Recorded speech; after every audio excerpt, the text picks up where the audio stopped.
Hello, welcome. This is Nitin Verma और आज हम पढ़ेंगे टिश्यू कल्चर के बारे में। टिश्यू कल्चर जो है, इसमें क्वेश्चन आता है discuss about tissue culture, 10 marks का क्वेश्चन आता है। इंट्रोडक्शन देखेंगे इसमें कि इसमें सबसे पहले लिखेंगे कि इसके फादर कौन है। टिश्यू कल्चर के फादर हैं हेवरलेंथ।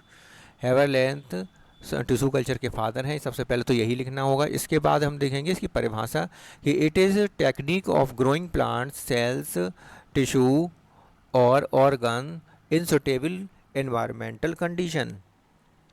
तो इसका मतलब ये होता है कि जो टिश्यू ऑर्गन हैं, टिश्यू हैं, सेल्स हैं, इनसे सुटेबल ऑर्गेनाइज एनवायरमेंटल कंडीशन अगर दी जाए तो इनसे हम प्लांट्स को ग्रो कर सकते हैं। और ये किस पर बेस होता है? ये आधारित होता है, बेस्ड होता है सेलुलर टोटीपोटेंसी। टोटीपोटेंसी का मतलब होता है एक सेल से विभिन्न प्रकार के अंगों का पार्ट्स का विभिन्न प्रकार के पार्ट्स का बनना। In tissue culture parts which is grown is called as explant. तो जिस पार्ट को हम प्लांट से लेते हैं टिश्यू कल्चर के लिए, जिस पार्ट्स को लेते हैं उस पार्ट को हम एक्सप्लांट कहते हैं। किसी कोई प्लांट है जैसे, तो उस प्लांट से हम कोई कुछ टिश्यू ले लेते हैं, सेल्स ले लेते हैं या ऑर्गन्स ले लेते हैं, उससे हम नया प्लांट बनाते हैं। तो जो हमने पार्ट लिया, किसी प्लांट से पार्ट लिया, टिश्यू या ऑर्गन लिया, उसको हम कहेंगे एक्सप्लांट। अब अगला आता है मैकेनिज्म इसकी, पूरी टिश्यू कल्चर की। अब टिश्यू कल्चर की मैकेनिज्म क्या हो? सबसे पहले हम एक्सप्लांट ले लेते हैं, किसी हेल्दी प्लांट से एक्सप्लांट ले लेते हैं, अर्थात उसका कोई भाग ले लेते हैं। रूट सेल्स ले सकते हैं, शूट सेल ले सकते हैं, कोई भी भाग प्लांट का हम ले लेते हैं, इसको हम एक्सप्लांट कहेंगे। एक्सप्लांट को हम एक सुटेबल मीडियम में रखेंगे। सुटेबल मीडियम क्या हो सकता है? शुगर सॉल्यूशन हो सकता है, और शुगर सॉल्यूशन में सुक्रोज हो सकता है। शुगर सॉल्यूशन में क्या ले सकते हैं? सुक्रोज ले सकते हैं। और अदर मीडिया, इसके अलावा और अदर मीडिया मतलब जैसे कि हार्मोन्स की भी आवश्यकता होती है, क्योंकि इसमें हार्मोन्स के माध्यम से ही ऑक्सिन हार्मोन, साइटोकाइनिन हार्मोन, इनके माध्यम से ही रूट और शूट का डेवलपमेंट होता है। तो इसमें हार्मोन्स की आवश्यकता पड़ेगी, तो और सुटेबल मीडियम शुगर सॉल्यूशन की, जैसे कि सुक्रोज की आवश्यकता इसमें पड़ती है। इससे क्या बनता है? इससे एक कैलस का फॉर्मेशन होती है। कैलस की फॉर्मेशन में कैलस क्या होता है? कैलस एक undifferentiated mass of the cell होती है।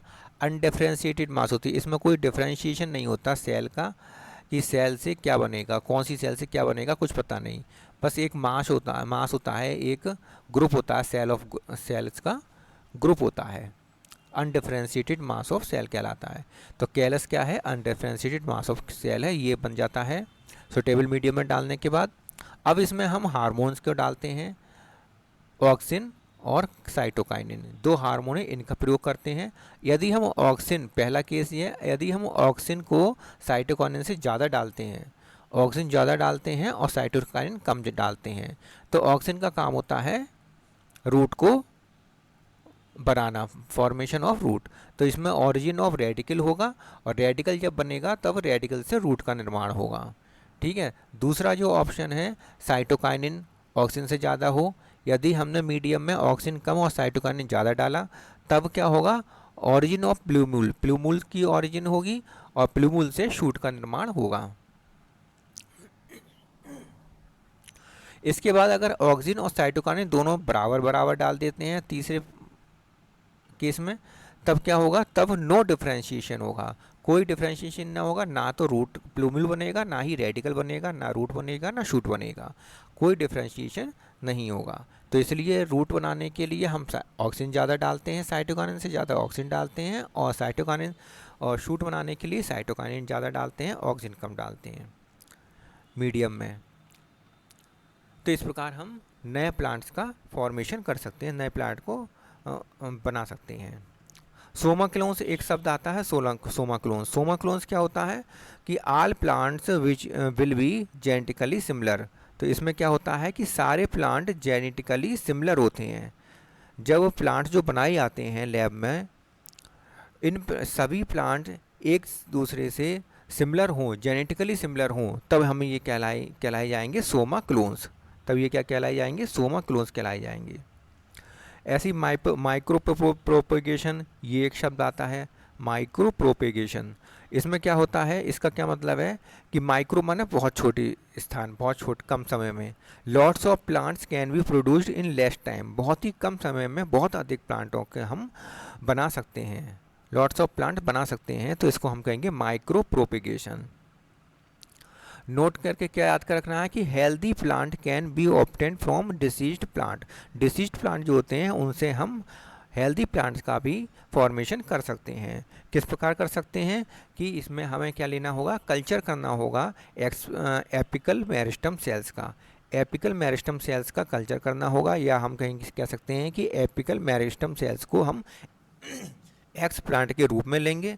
अगर हम एक्स प्लांट के रूप में एपिकल मेरिस्टम सेल्स को लेते हैं तो हम डिसीज प्लांट के एपिकल मेरिस्टम सेल्स को लेकर हेल्दी प्लांट्स का फॉर्मेशन कर सकते हैं, क्योंकि कोई भी डिसीज़ एपिकल मेरिस्टम सेल्स में नहीं होती है, क्योंकि ये बहुत तेज़ी से डिवाइड करती है।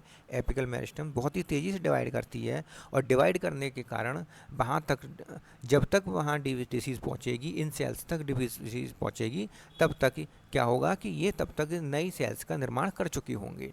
इस कारण एपिकल सेल मेरिस्टम जो होते हैं इनमें डिसीज़ नहीं होती है, और इनको अगर कल्चर करें, इनको अगर एक्स प्लांट की तरह लें, तब हम हेल्दी प्लांट्स का निर्माण कर सकते हैं। तो इस प्रकार वीडियो देखने के लिए आप लोग इस हमारे चैनल पर बने रहिए, लाइक करें, वीडियो को शेयर करें अपने साथियों के साथ, और अगर नोट्स की आवश्यकता है पड़ रही है आपको, तो आप इस नंबर पर आप हमें कॉल व्हाट्सएप कर सकते हैं। इस नंबर पर व्हाट्सएप कर सकते हैं, मैसेज भेज सकते हैं। मैसेज छोड़ देंगे तो हम आपको मैसेज कर लेंगे। जो अगर आपको नोट्स चाहिए हो तभी करें, वरना तो यूट्यूब पर हम वीडियो डाल ही रहे हैं कि किस प्रकार क्वेश्चन आएंगे और किस प्रकार उसके आंसर लिखे जाएंगे। ये सब कुछ हम यूट्यूब पर इस अपने चैनल पर डाल रहे हैं। इन वीडियो को भी देखते रहें, अपनी कॉपी पर बनाते रहें, और नोट्स की आवश्यकता है तो भी नोट्स हमसे ले सकते हैं। तो मिलते हैं फिर नेक्स्ट क्वेश्चन के साथ दूसरी वीडियो में।